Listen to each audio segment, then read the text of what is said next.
утро и до сите гледачи кои што се утринава на фреквенција на Телма телевизија. Ве поздравуваме утринава од мостот Гоце Делчев во главниот град. Имено овој мост е една од најфреквентните сообраќајници токму во главниот град. Може да се забележи не само сега и минатите пати кога сме имале вклучување, дека и во раните утрински часови навистина имаме фреквенција токму на овој мост. Зошто сме токму овде утринава со цел да појасниме всушност дека заштитната ограда која што се наоѓа на овој мост, зборувам за она заштитна ограда која што се наоѓа во самата средина на мостот помеѓу двете ленти, едната која што води кон владата, а другата кон Мавровка. Зборувам конкретно за оградата која што се наоѓа од страната на лентата која што движи кон Мавровка. Може да се забележи дека повеќе нема заштитна функција на некој начин со оглед на тоа дека оштетена. Верувам дека гледачите ќе може да видат по инсертите кои што ги снимивме токму од терен пред да се вклучиме на лице место.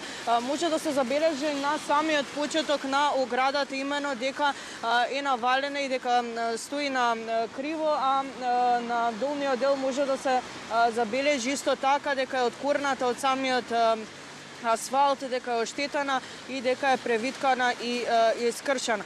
Токму оваа слика, оваа состојба на самиот мост тврди дека навистина повеќе нема некоја заштитна функција со оглед на тоа дека меѓу просторот кај оградата нема на што да се држи и со слаб удар, доколку би имало слаб удар на истата би можела лесно да падне. Имено може да напоменеме за овој мост дека состојбата која што се наоѓа овде навистина загрижувачка и дека мора да се преземе нешто за да нема некои негативни последици.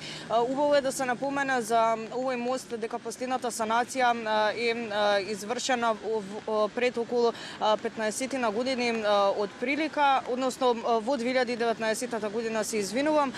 Исто така може да се напомене дека овој мост за прв пат изграден во 1973 година од градежна компанија насловена Пелагонија, која што била подпомогната со средства од тогашната француска влада. Имено овој мост е вистинска атракција за многу странски посетители, исто така и за домашните посетители, а најмногу од се истакнува по лавовите кои што се на самиот мост, односно двата лава кои што гледаат кон владата и двата лава кои што гледаат кон спротивната страна, односно кон Мавровка.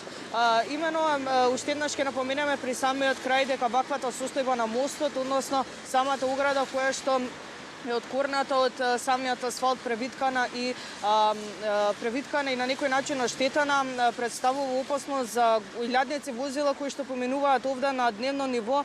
Не само во раните утрински часови може да се забележи дека навистина има безброј возила на дневно ниво со оглед на тоа дека овој мост е најфреквентен, оваа сообраќајница е најфреквентна, каде што навистина и сега може да се забележи дека поминуваат безброј возила, автобуси, исто така и товарни возила.